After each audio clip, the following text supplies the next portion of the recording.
is as old as clothes are, and we know that they go back a very long way indeed. There are some wonderful carved figurines found in eastern Siberia that seem to be dressed in furs with hoods. They're around 24,000 years old, and I'm sure even then there was a right way and a wrong way to wear your fur. But this episode is concerned with times far closer to us. From the Middle Ages right up until the COVID epidemic 5 years ago, a little mannequin or doll has played a hidden role in history. She has travelled the world in the service of fashion, spreading the word amongst the elite houses of Europe and beyond, playing a part in the politics and diplomacy of the ages.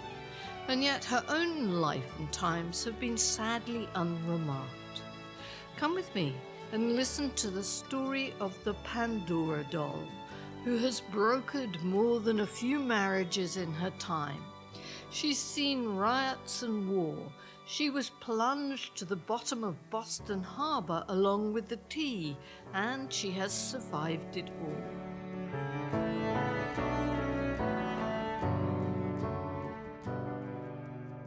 Welcome to Haptic and Hugh's Tales of Textiles. I'm Jo Andrews, a hand weaver, interested in what textiles tell us about people's lives and communities. These are stories that go far beyond the written word. This episode looks at the extraordinary history of the Pandora doll, or Poupine as she was sometimes called. It's hard for us who have instant access to pictures and reels of new trends to imagine what it must have been like before printing and cameras. How did style travel?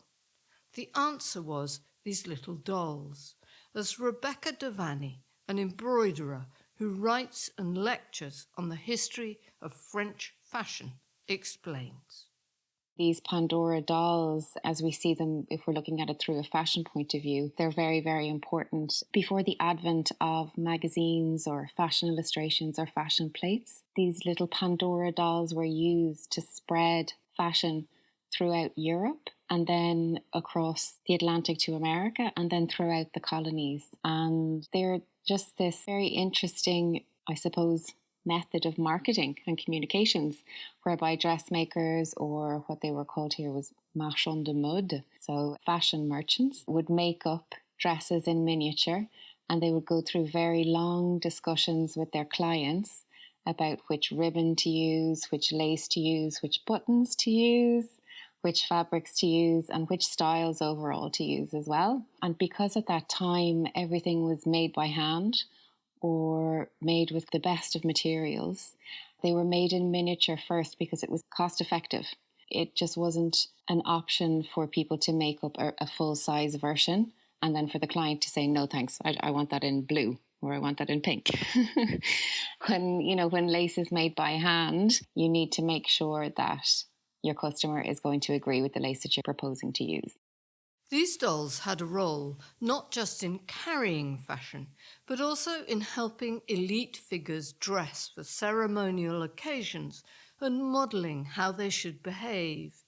It could all be acted out using the dolls in advance. It's thought that this is how a wooden figure found in Tutankhamun's tomb close to his clothing chest may have been used. But it was in France that they really came into their own. These Pandora dolls, it's said that they were used from the Middle Ages and that they had a really important place between the royal courts in Europe. So the Queen of France would send a gift of these dolls to, say, the Queen of England. And generally, once the dresses were made in miniature by the dressmaker, when the client was happy, the queen or princess or whoever it was, it would be made in life size. And then once the dresses had been worn in the French court, then those miniature dolls could be sent around the royal courts of Europe, in Germany and Italy and Spain and England and so forth. The first written records of these wooden or wax figures date back to the 1300s. French court records show us that in 1321 the French queen sent fashion mannequins as a gift to the Queen of England.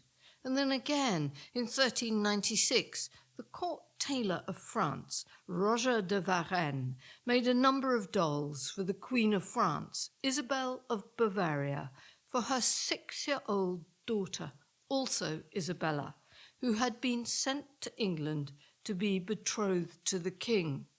These dolls were not for her to play with. Instead, they were for her tailors to copy the clothing and for her to emphasize her valuable French provenance. We know that Mary, Queen of Scots, who was brought up in Paris, had a set of Pandora figures, and that she and her ladies-in-waiting, the four Marys, dressed them in different costumes while they were in Scotland.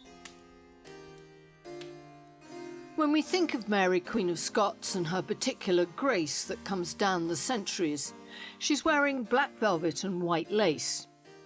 This is how she chose to be painted and how she wished to be seen, and her mannequins played a central role in how she and her ladies-in-waiting worked this out.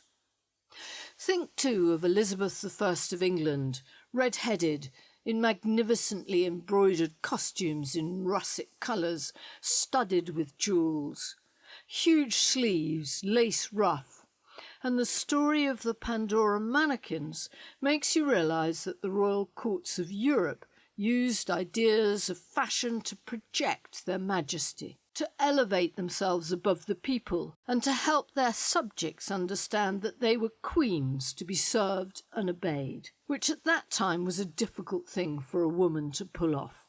The clothing was a central part of their display of power. It wasn't just fashion. At that time, fashion and everything that went with it, fabric, lace, ribbon, embroidery, all the undergarments, they were hugely important to the French economy. And I think it was Jean-Baptiste Colbert, the Minister of Finance in the 17th century, declared that fashion is to France what the gold mines of Peru are to Spain. So they really were highly important, these little dolls.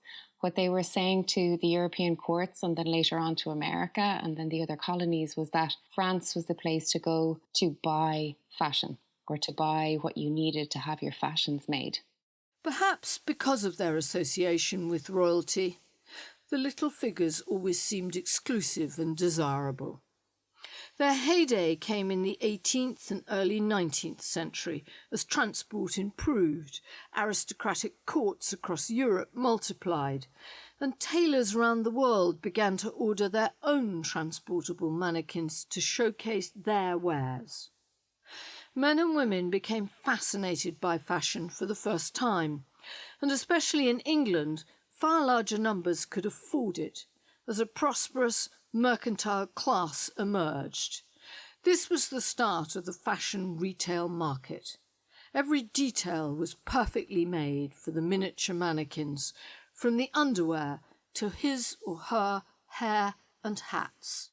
Your hairstyle was extremely important, and hair, like your coiffe or your coiffeur, there was a lot of artifice went into it. It wasn't all your own hair, and hairstyles could be built up and up and up with extra wigs and things like that. And it was important for women that their hairstyles matched or they were following the latest fashions from France as well. So the dolls would also have these beautiful hairstyles and they'd have beautiful shoes, they'd have beautiful jewellery.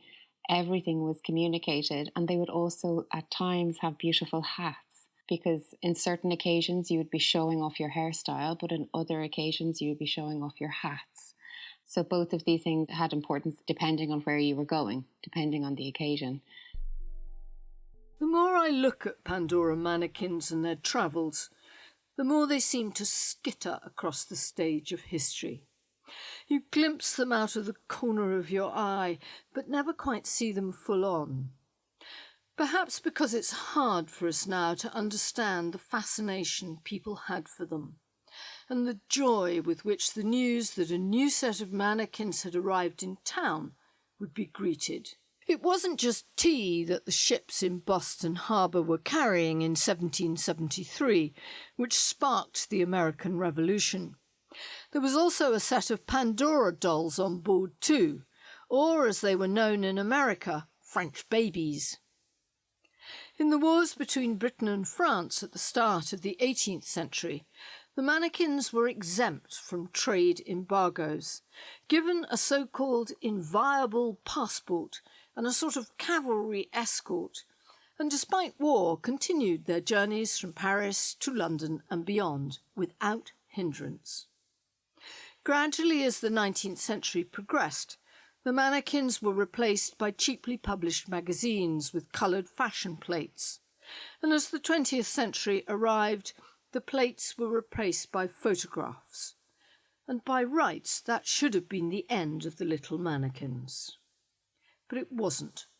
Pandora figures refused to die, and they have gone on to have several more lives. And part of their power lies in the way they play on our imagination, our hopes and aspirations, our fantasies that clothes will make us somehow different, more attractive, more successful, and seem wealthier. In 1945, Paris, like the rest of Europe, needed some of that. It was destitute after 5.5 years of war. To raise morale, to show the French themselves that they were still a capable nation with skills and style, and to raise funds for humanitarian relief, a new set of Pandora mannequins was created to send round the world. Over 50 French couturiers took part, and they must have raided their pre-war fabric stashes, no doubt secreted away during the occupation, to fit out more than 200 small wire figures, which were arranged in a series of tableaux called Le Théâtre de la Mode, the theatre of fashion. It was important for the French public to see after 4 years of occupation that couture still existed and that it had not lost its creativity or its fine workmanship. This is really important because they weren't necessarily created as a commercial advertisement by the French fashion industry, but they were more about making a statement about the ongoing creativity and workmanship that was present there in Paris. The sets and the mannequins illustrated the links between the worlds of art and fashion, which had been something that had been going on in Paris since early in the 20th century. And that's why some preeminent stage designers and artists had been hired to create the sets. One of the really important things about the mannequins, they were being made in 1945 and 1946, is that they established the link between pre-war and wartime fashions and Christian Dior's new look that changed everything in 1947.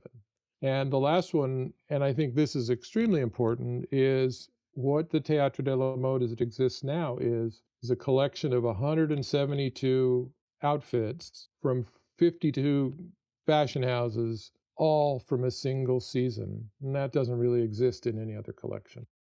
That's Steve Graff, Curator of Art at Maryhill Museum of Art in Washington State. High above the Columbia River, about 100 miles east of Portland, Oregon. He's an expert in this post-war collection of Pandora mannequins.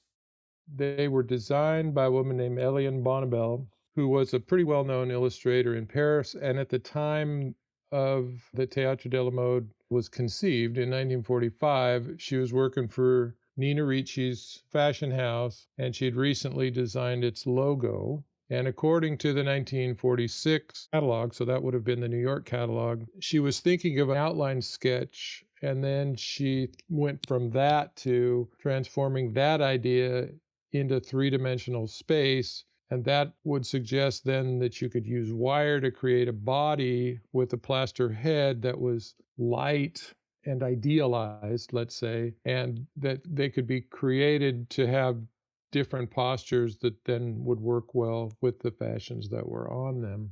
And then the next step in the process, she had been working and worked in the future with a Paris sculptor named Jean Saint-Martin, who had himself been involved in creating a different kind of wire mannequin. And he was the person in his studio, in his apartment, who then made all of the mannequins out of wire. He shaped the wire, twisted the wire, and then soldered it and made all of the mannequins. And there are photos floating around of him working on single mannequins, but I sure would have loved to have seen a photo of his interior space where there's dozens and dozens of them completed.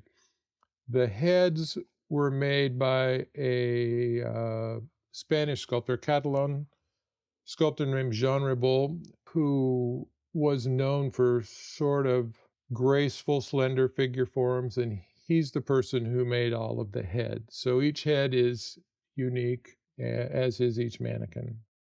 Each mannequin is just 27 inches high, around 70 centimetres. But despite their make, do and mend genesis, they're full of life and ingenuity. Each figure has its own character and way of standing. Each stitch is perfect, every fold on the tiny wire shapes precisely executed. And they were dressed in millions of dollars worth of jewellery. So the important thing about the mannequins, interesting, and it's something I have to keep reminding myself because I get carried away with the story, they were made to benefit France in general. And their travel throughout Europe and North America was to help fund French relief. So there wasn't a commercial aspect to the Théâtre de la Mode in the beginning. There was an aesthetic aspect. And the fashion designer Lucien Lelong, who was president of the organization of fashion houses, wrote an introduction to the 1945 catalog that accompanied the London exhibition. And what he said in the introduction is the Théâtre de la Mode was not intended to represent luxury or lavish use of materials, but it was instead a proof of ingenuity and good taste. And I think absolutely the traveling show affirmed that. And when we look at the pivotal point in sort of mid 20th century fashion design, which was Christian Dior's new look, that occurred in 1947. So if we go from 1945 and 1946 miniature fashions to this revolution that really continued to encourage what was going on in Paris, and that's a really, really small window. So I would say Théâtre de la Mode did exactly what it was intended to do. The mannequins went to London, Leeds, Stockholm, Copenhagen and Barcelona, and then they were sent to New York, and lastly to be exhibited in San Francisco. And then they were almost lost from view. No one in Europe was quite sure what had happened to them. And after that exhibition, the jewelry was returned to France because it had maybe a $2 million total value. And then the mannequins and the fashions were stored in the San Francisco City of Paris department store, appropriately. In 1950, so several years later, the head of the department store, a man named Paul Verdier, at the encouragement of a San Francisco philanthropist named Alma de Bretteville Spreckels, who is also considered one of Maryhill Museum of Art's 4 patrons, she encouraged Mr. Verdier to get together with the director of Maryhill Museum of Art. They had a luncheon in San Francisco and talked about the collection coming to Maryhill. The museum's director, Clifford Dolph, returned home, and this was in 1950, and didn't hear anything for 2 years. And then in 1952, in the spring, in March, more than 80 cases with their original labels still attached arrived at the museum. But the cases only contain the mannequins and the fashions, and sets somewhere along the way had been lost. The sets were eventually recreated in Paris, and the Pandora mannequins were reunited with their proper settings. There are 172 of the original mannequins in Washington state. A long way from home, but carefully looked after. Steve Graff says different types of visitors come to see them. We have neophytes, people who don't know anything about them, who kind of are wowed by, wow, this is strange. I thought the location of this museum was strange already, and now I'm really convinced things are strange here. That seems to be the majority of the people. We also have people who make the pilgrimage specifically to see the sets and the fashions.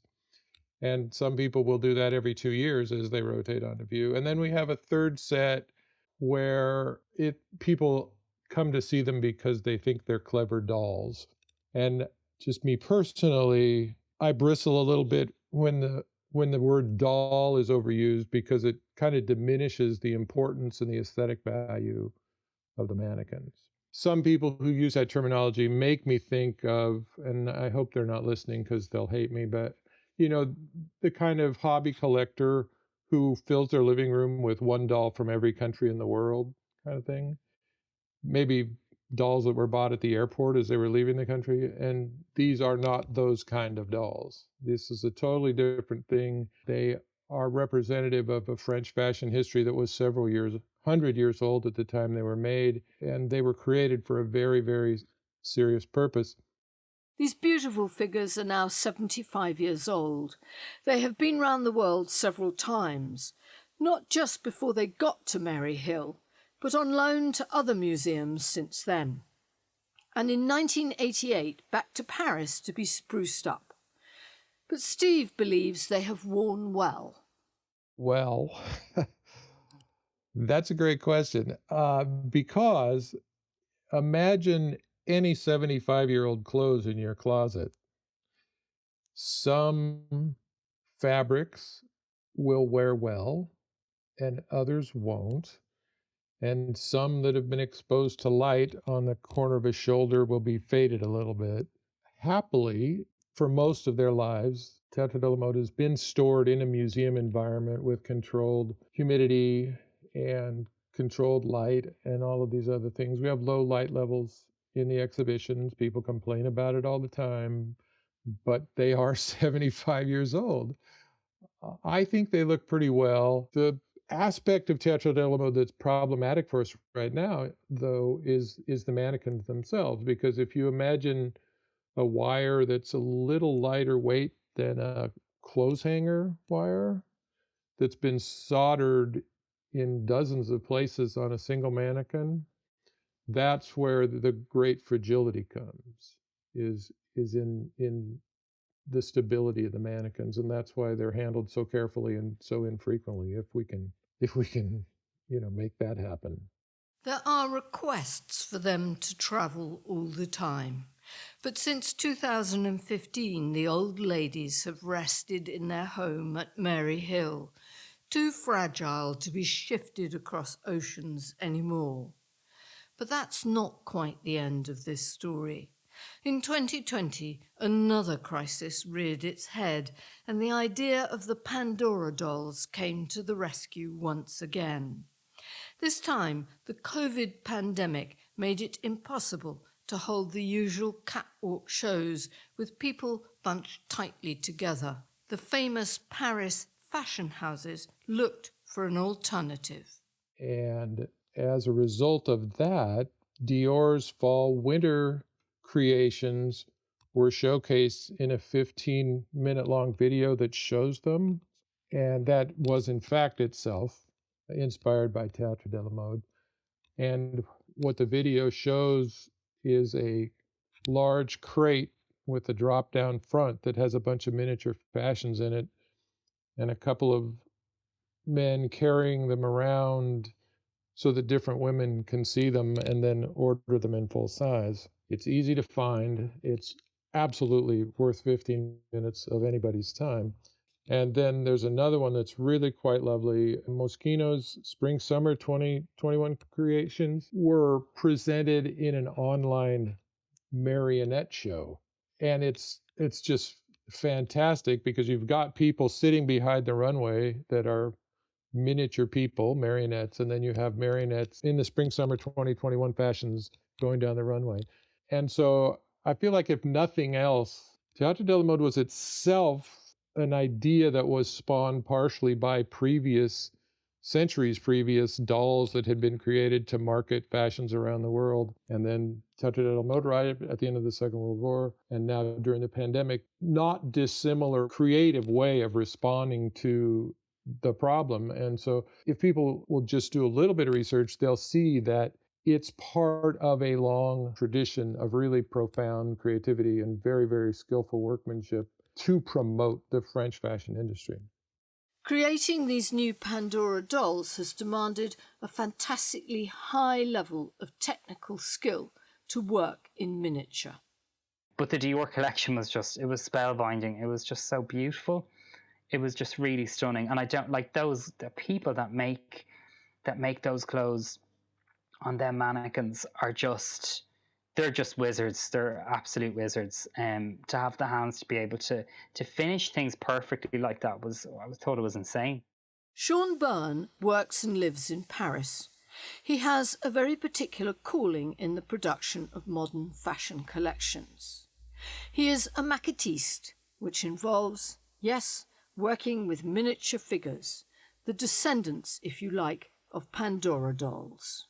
And one thing that's used very heavily in a lot of the haute couture houses in Paris, a lot of the ready-to-wear houses in Paris, are these little guys called maquettes, and they're little small quarter-size mannequins, and you use your hands to create concepts with fabric. So it's a very free-flowing way of design. You take a piece of cloth, it might just be some calico, or if you're working with like a stiffer fabric, you might be taking a piece of kind of silk taffeta or something like that, and you're pinning it onto the mannequin, and you're allowing your hands to kind of just work with the form and the shape of this little mannequin, and basically it does your bidding for you in a way. It develops your concepts along with you. It's almost like for want of a better word, I remember doing it for the first time, and my professor said to me, "You look like you've done this for a long time." So she said, this is where you need to go in fashion because this is what you're good at.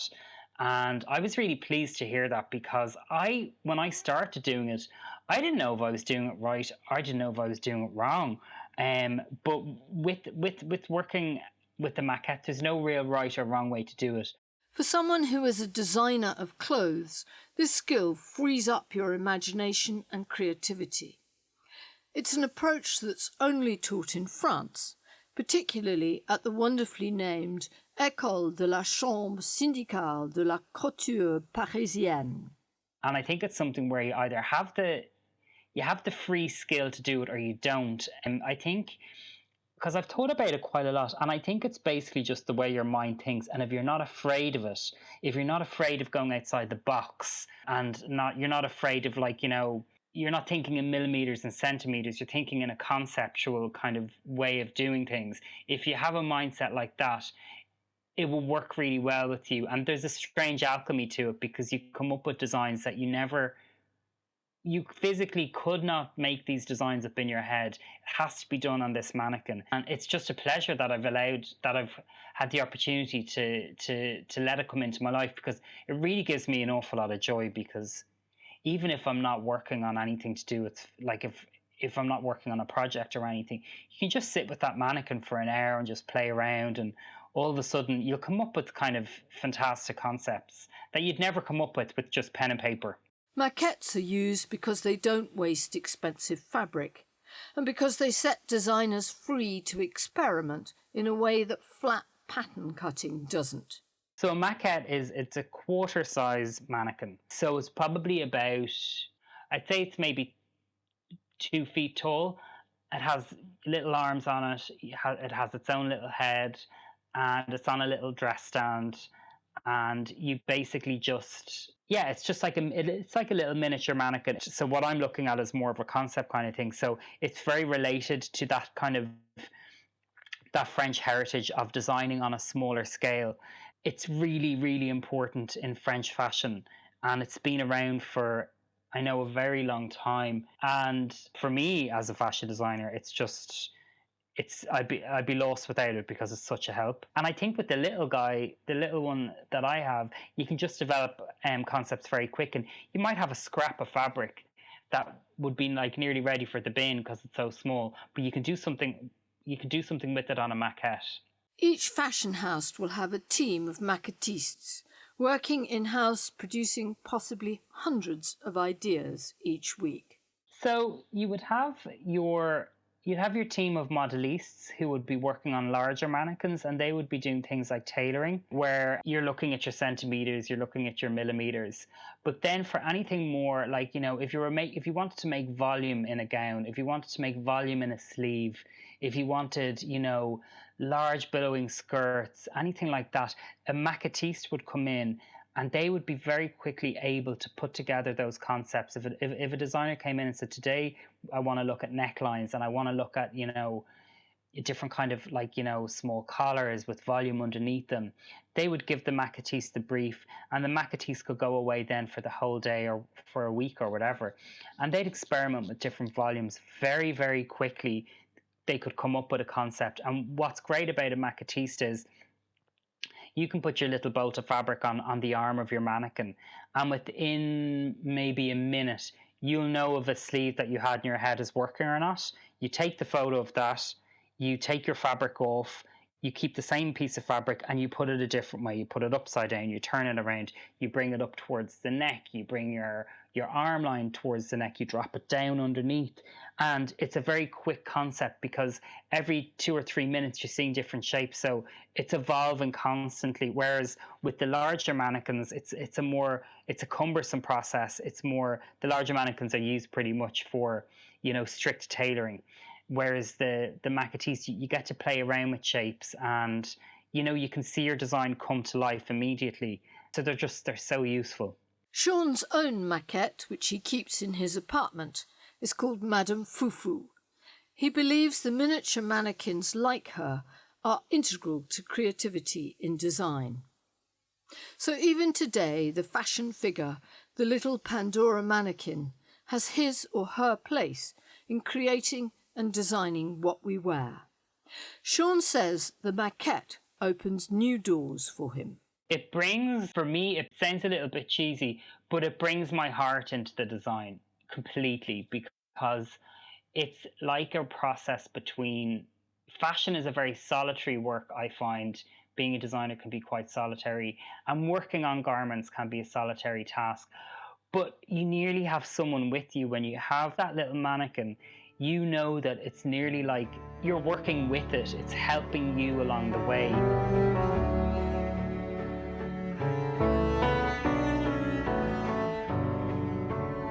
Thank you for listening. If you'd like to see some images of Pandora dolls, ancient and modern, or discover more about their history and read a transcript of this podcast, you'll find these resources at www.hapticandhue.com/listen. Haptic and Hue is hosted by me, Jo Andrews. It's edited and produced by Bill Taylor and sound edited by Charles Lomas of Darkroom Productions. It's an independent podcast free of ads and sponsorship, supported entirely by its listeners, who generously fund us through Buy Me a Coffee or by becoming a friend of Haptic and Hue. In this month's Travels with Textiles on Friends of Haptic and Hue, which goes out in 2 weeks' time, we're devoting an episode to knitting and its history. One of the people we'll be talking to is Helen Wilde from the National Museum of Scotland about the origins of Fair Isle knitting and why it became so popular in Victorian times. And what Fair Isle knitting represented was handcraft, but also, even if it was a slightly invented history, an idea of something historic and rooted in place as well.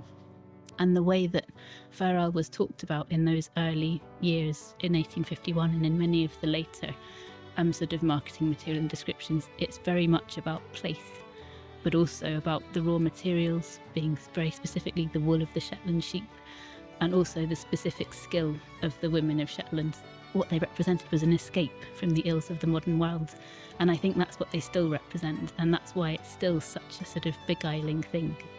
To hear more and to have a chance of winning the textile gifts we give away with every episode, go to www.hapticandhue.com/join. But until next time, it's goodbye from me, and enjoy whatever you are making.